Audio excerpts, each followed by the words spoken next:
What's happening, dudes?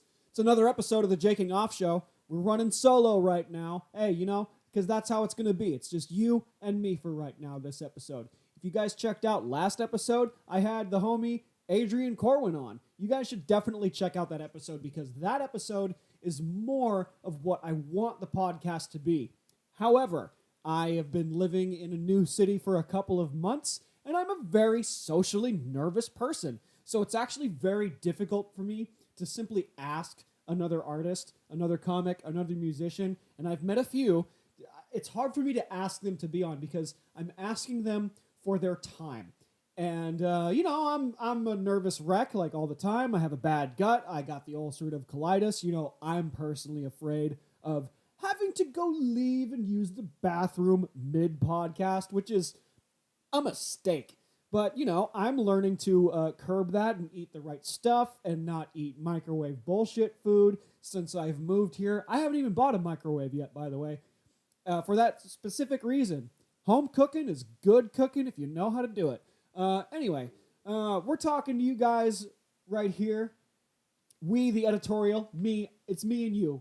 Who the fuck's gonna conquer the world? You and me. I don't know what the fuck I'm saying, but welcome back. I just did my first Zoom show, virtual show, the U.S. comedy contest, which I am very glad that some of you guys. That's just my mom and the homeboy Eddie. Regardless, it was a lot of fun. There were people that told me that they would show up. They didn't. And that's what hurt. It didn't hurt. It didn't faze me at all that I didn't win or whatever. It's not about winning. Contests, comedy contests are, if you don't know about them, they're more like glorified bringer shows. In this case, the audience decides...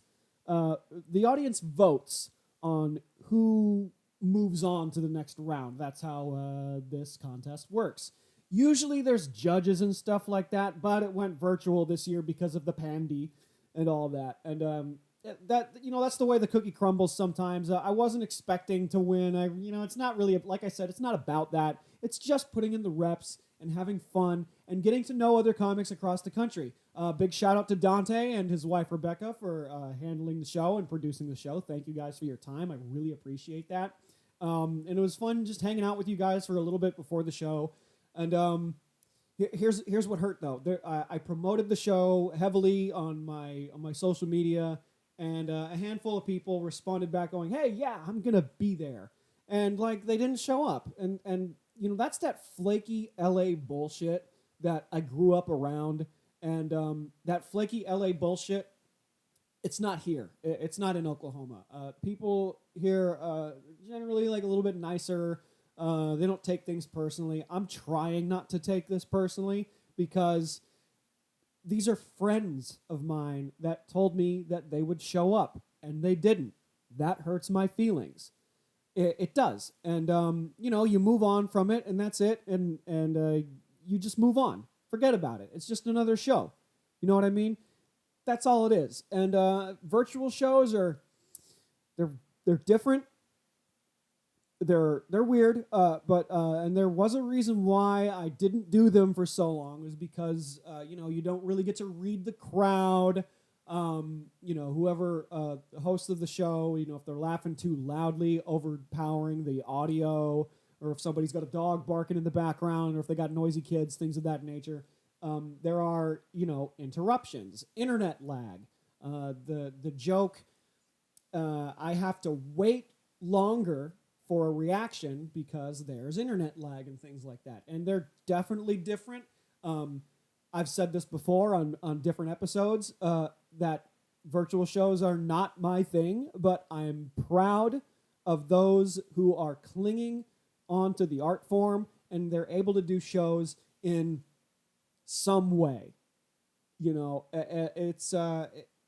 It's challenging.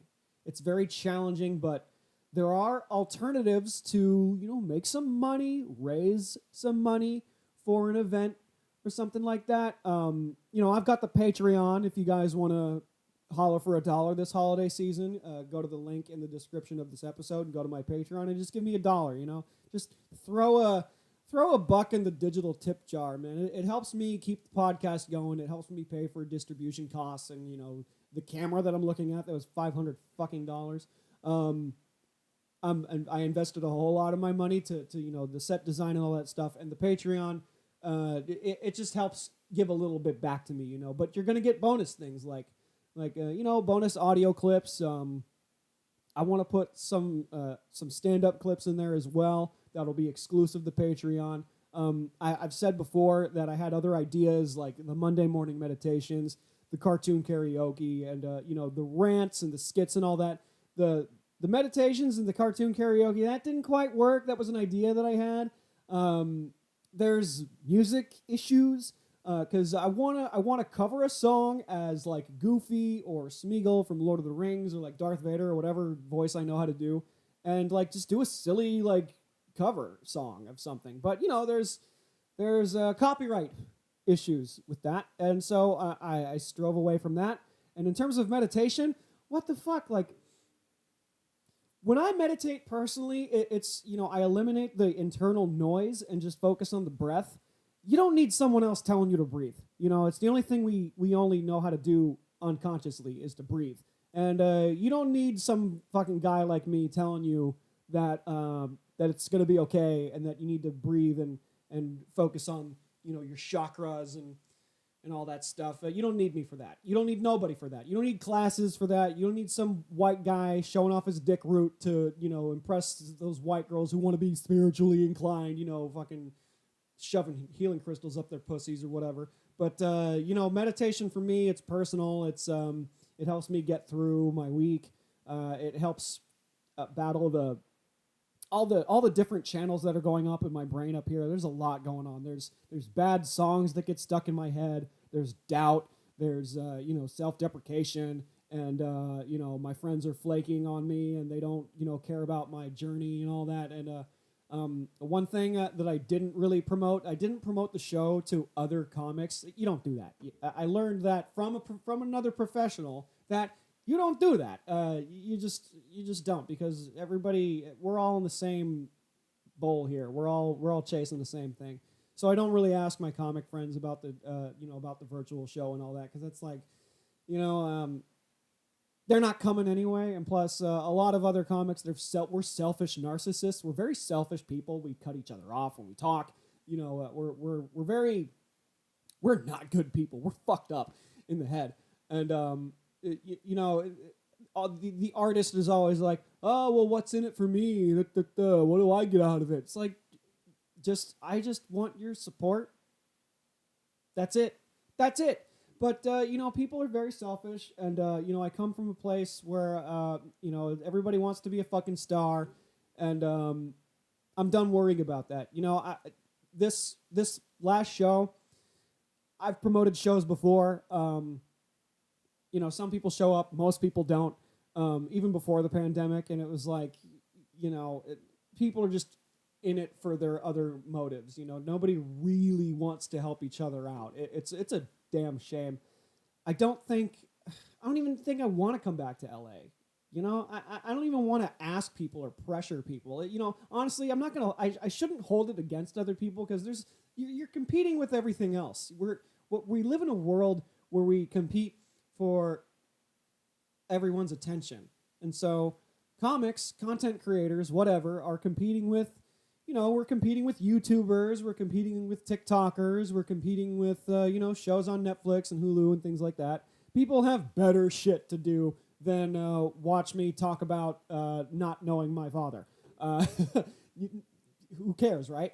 But I'm just letting you guys know that I'm putting in the reps and I'm going out there and I'm getting after it. That's what matters.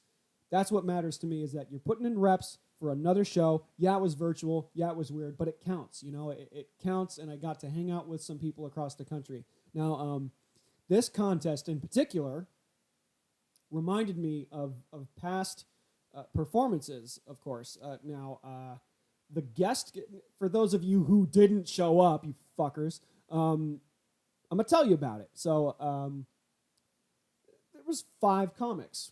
Not a lot of people. And this was the 17th annual U.S. comedy contest. Now, those are held, that contest is produced by Dante, who, that's at the Secret Comedy Club, Sal's Comedy Hole in Hollywood, California.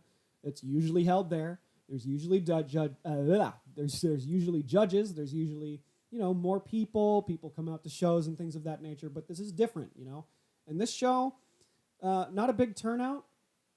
Comic-wise, there's usually more. But, these virtual shows are strange. And I understand that. I get that. But, it's important to not shy away from it so much. Because there's been people that have been doing it for months now that are now better comics. They keep putting in the reps. They keep working out that muscle. And yeah, it's virtual. Yes, it's weird. I've said that 5 fucking times now. But they're putting in the reps. And that's sort of changed my mind about Zoom shows. Now, I don't have any clicks. I don't get invited to these things. I'm not, I don't get invited to the secret outdoor shows. I'm not with that crowd. I'm not cool. I don't have friends because I'm nervous and I shake around people socially. It's the autism. It's all that other stuff. So this show, way back early in the game, the first contest I did was Uncle Clyde's comedy contest at Flappers in Burbank, California.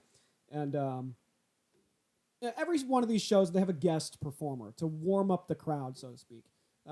This show had another, a veteran, a guy who's been in the game for a long time, does a couple minutes, warms up the crowd with hard-hitting material. Here's the problem. Like the first contest I ever did, the comedian was Jimmy Dore. Jimmy Dore is a comedian who, gets political in his humor. He's good at it.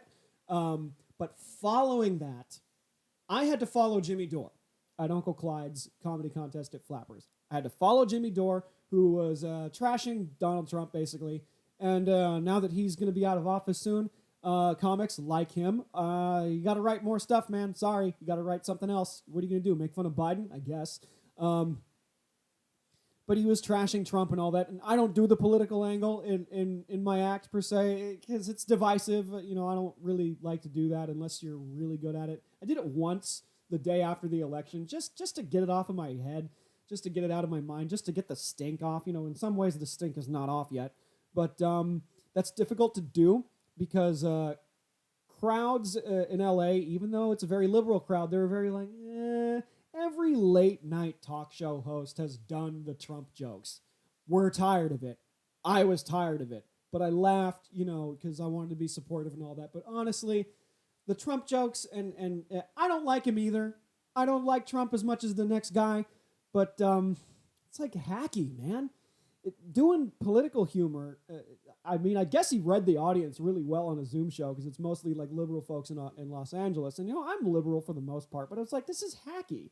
Why are you doing this? Why are you doing this now?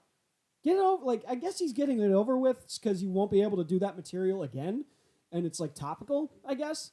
But there was a comic that did the same thing for this contest. And he was trashing Trump and all that stuff. And, some of it was funny. And some of it was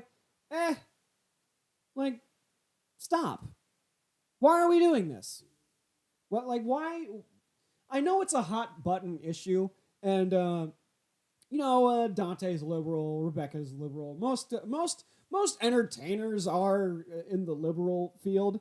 I like to keep motherfuckers guessing. I'm registered as an independent, and I voted for Biden this time around, I didn't like it, but, and people say, it's the lesser of two evils and all that, but, I wanted Bernie Sanders. I wanted the nice old Jewish guy that just wanted to help out, but not everybody gets what they want, but, I did my American duty, and I did the voting, I got the sticker and all that, but, it's not my thing. I don't do that. I guess I'm moderate, I suppose, but I don't do that. I don't do that humor. I just you'd have to be like a Bill Maher you'd have to be like a Jimmy Dore, because you got to be able to tackle this sort of thing and also know a lot about it. I also don't know a whole lot about politics. I don't read into it a whole lot. I read enough, but to make it, but just enough to keep me sane, because it's a very emotional issue that's still going on. It's what day is it? It's November 19th, almost the 20th. I'm recording this on a late night. And Trump still hasn't conceded officially. He doesn't have to, but like, you lost, get the fuck out. But like the that subject is very sensitive to a lot of people, and I don't want to trigger anyone. I don't want to do that. The fact that the audience had to vote, that's a trigger thing. It's like, oh God, I have to vote again. Like, oh shit.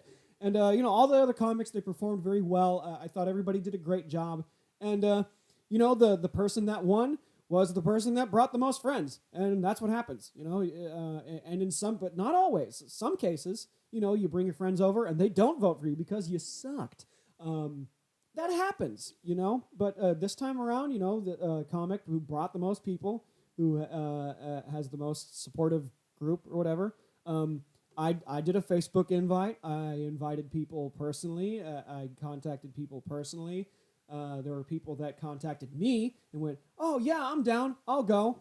You didn't show up, man. Had everyone I invited personally, I did the Facebook invite, but that's not really a personal invitation. The people that I invited personally, which is probably about like 10, 12 people, 2 of those 12 people actually showed up. Thanks, Mom. Thanks, Eddie. Of course, my mother would show up. But it's like, dude, follow through. Follow through on what you say you're going to do. My mother installed this into my brain very early in my life. And I have rarely flaked, and I feel bad about it when I do. But most of the time I don't. But when I tell someone that I'm going to be there, or I'm going to be at the thing, or I'm going to come to your show, and I'm going to be there, and I'm going to buy the ticket, I'm going to do the 2-item minimum. Yeah, I'm going to pay for the parking too. Yeah, it's a fucking $50 to go have fun, but it's not about you. It's not about you. It's about supporting the other person and looking out for the homie. You know what I mean? And when you don't follow through on that, your friendship with me has diminished greatly. I'm going to get over it, and all will be forgiven eventually. And my feelings are hurt. That hurts my feelings when someone tells me that they're going to do something and they don't do it. It hurts. It really does. I lose faith in humanity. And maybe it's the flaky LA vibes that I grew up around, and that's just how people do things over there. I grew up around it. But, you're a shitty person. In fact, when it was my 1-year anniversary of doing stand-up, I invited several people, and one person, I'm not going to name names, someone told me that, yeah, I'm going to come through. I'm going to bring a couple friends too. I'm like, yeah, great, cool. And I would remind, I would post on social media and be like, hey, there's a show coming up. Come check it out. Da, da, da. And, he never showed up. And it was a very important show to me because, it was the 1-year anniversary of doing stand-up. It's not really a milestone per se, but it was my milestone. I took 10 years off of the game to go do other shit. And the universe gave me multiple signs that were telling me, hey, you have to do this.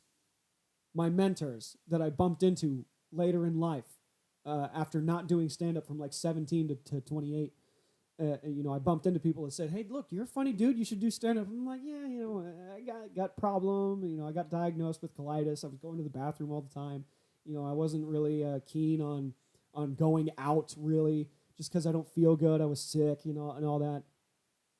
But I didn't let that stop me, and it really hurt my feelings when this person told me that they would show up and that they didn't show up. And I don't talk to that person. It hurts my feelings. I've always been there for him. I've been to the shows. I've been to the Whiskey. I've been to the Roxy to go see your band play and it's the same fucking 5 songs over and over again. But I'm still there. I'm still hyped up. I'm hyped up for you, dog. I'm hyped up for you. I've heard your jokes 5,000 fucking times. I'm still gonna laugh in support. And if you throw a curveball, if you throw some new shit in there, I'm with it. I'm with it, or I'm not, or I'll be hypercritical and tell you, I'm like, you could have worked it a little better. Like, I'm gonna be honest with you, But the reason why I don't talk to that person, I try. I'm a hypocrite when I say this because I am holding a grudge against this person. But now I'm in a new city. There's no reason for me to hit him up and talk because like I felt betrayed. There's people I've known most of my life that said that they would show up. People that have had my back before, and they too have said that they would come through, and they didn't. Oh, I forgot. Oh, what time was the show? Was it 8:00 Central Time? So you know what that means? That means it was 6:00 Pacific Time. You fucking retard! Like, people will come up with excuses. People who are going to listen to this episode and they know who they are will listen to this and go, "Oh, I'm sorry." I'm like, okay, cool. Then I forgive you. We can move on. But right now, since it's fresh in my mind, I feel betrayed. But that's the game, man. That's the game. People have better shit to do. People have other things to do. They got kids to feed. They got, they got people to take care of. I've come through to see you, but I'm way too busy playing World of Warcraft right now. I don't have 5 minutes of your time. I'd rather go level up my dark elf character in WoW. The fuck out of here. Like, come on. I've been to your shows. I've been to your art show. I saw your short film. I donated to your GoFundMe for like, I'm making a movie. I was like, yeah, good for you. Like, but like, I got your back because I care. I'm not looking for anything in return. That's the difference between me and other people back home, is that I don't care about me, really. I don't care about what's in it for me because I'm a fucking loser with no future. I don't give a shit about me. I don't care. But I got your back. Can't get everybody's back. Can't go to every show. Can't give everybody $5 to their Patreon or whatever the fuck they're doing. I got an invite to a live taping to someone's comedy show back home, and I'm like, hey, I'm sorry, I'm 1,000 miles away, I can't go, but you know what? Because I respect the hustle, and I respect the game, and I see you. I'm gonna give you $20, straight up. I wouldn't be able to do it normally when I was like working the day job and like barely scraping by and all that. I got that pandemic money, dog. I'm being a little bit more generous. I'm breaking even on the unemployment, and I'm going to let that shit ride till it's all over. But, I'm making a little extra with a couple of acting gigs here and there, and, the rent's covered till January.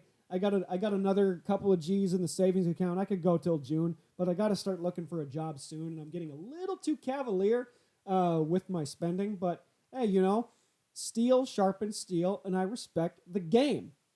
I got you. I don't know. I don't got everybody. I'm very picky. Maybe other people are picky too, and I'm taking this way too personally, and I'm overanalyzing it. But I threw the homegirl $20 just because, like, hey, you've been in it for 5+ years or whatever, and you're making it work, and you're producing a half-hour tape special during fucking coronavirus. Like, holy shit, like, you're doing it. So I got your back. Do I expect that in return? No, not at all. I don't expect shit in return. But when you tell me that you're going to be somewhere and you don't show up, I lose my trust in you. And then I'm just never going to hit you up. And it's going to hurt in the future because one day, and this is how cocky I am, one day, whether it's 5 years from now or 10 years from now or 15, whatever, doesn't matter. Someday, I will have a special of some sort. If it's going to be Netflix or Amazon or whatever the fuck, I'm going to make it. I don't know how long that's going to take. and define make it. I don't know what that is. But if comedy and the podcast can pay my bills, that's how I know I've made it. I could still live in the same apartment. And if I'm able to pay my bills doing this and doing comedy, that's how I know I've made it. Doesn't mean I got to buy an 8-bedroom mansion in Woodland Hills or whatever. Doesn't mean I got to have 5 Netflix specials, but here's what's going to happen. I'm going to make it all day. I'm going to make it one day. And then y'all motherfuckers who flaked on me are going to notice and go, hey, can you comp me for a ticket for a show? No, fuck you. I'm going to remember that for the rest of my goddamn life. You weren't there then, and now all of a sudden you want to be there now? What are you, my fucking dad? Whoa, this is hitting home. Let's not fucking get upset now. It's getting dark. But, I'm upset by that, and I just needed to get that off my chest, And if you feel like that you've betrayed me, it is what it is. All will be forgiven. And, the people that I talk to frequently, hey, it's not your fault. There were some people I didn't really ask directly. And that's kind of my fault. I didn't ask people because it to me, it comes off like I'm begging out of desperation or whatever. That's what it kind of feels like on my end. So my angle is that I just put it out there, just post the show on the Instagram, on the Facebook and all that, just put it out there and let it go and see how people respond. And some people are just vicariously, yeah, good for you. Okay, I don't care enough, but good for you. But thing is, those same people are going to come around years down the road and go, hey, can you comp my ticket? No. You weren't there at the beginning, man. Sorry. I can't help nobody. And there's some comics out here that I kind of outed myself. That I outed myself that I'm from LA to the comics, and a couple of guys that I haven't really been formally introduced to are adding me on Facebook. I'm like, oh, you were really funny at Bricktown. I'm like, okay, thanks, cool. But it's I'm staying detached because I feel like, oh, this guy's from LA. Maybe he knows someone. Maybe he can help me. And that's how I feel that the basis of this friendship is being formed on. And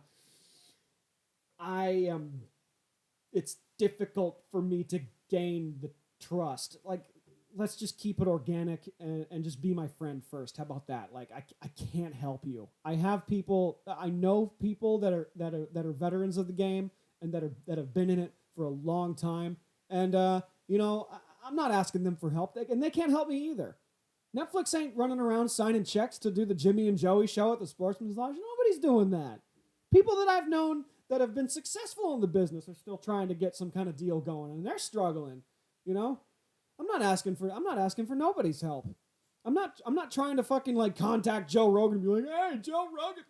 I'm not trying to fucking do any of that. I'm not trying to call Whitney Cummings and go hey, I saw you a long time ago. Remember me? I'm not doing that.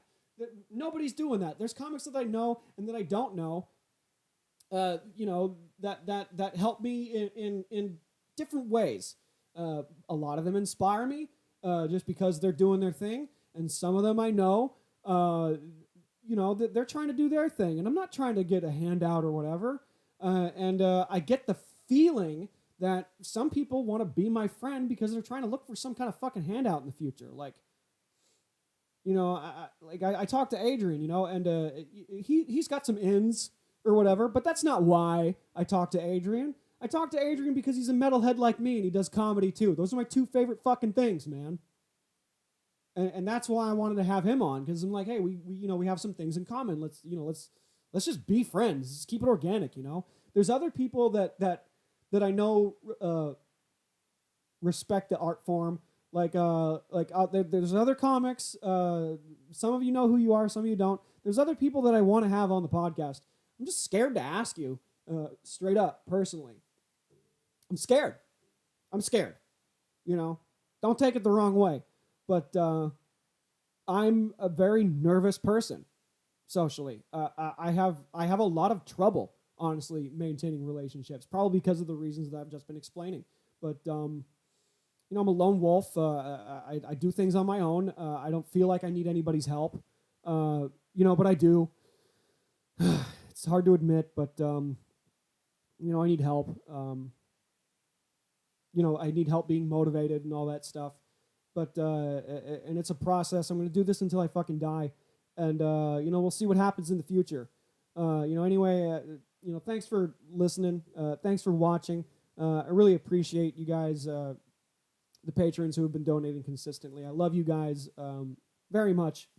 You guys keep me going, and I hope to grow this. I hope to gain some more support from this. But just know that it's very difficult for me. It's very frustrating for me, and it's very difficult for me to trust people to come out and go to the shows and donate and be supportive and all that, because all you got is you.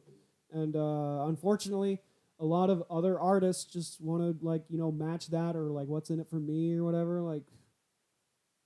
Drop that, because you're not going to go anywhere. If you're in this for fame, if you're in this for fortune, whatever, stop what you're doing right now. Stop it. Give up. Move on. Go open a restaurant. Do something else. I don't know what to tell you. I do this. It's the only skill that I have. I went to theater college, so I don't have a future. I got nothing. I don't, my destiny was restaurants, and those are dying, so I got to pursue the dream, right?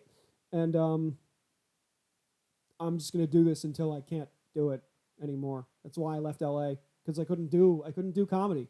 I couldn't even do the podcast the way I wanted back home either, because I lived with a motherfucking clothes hoarder that lived like a fucking shit pig. But the journey continues.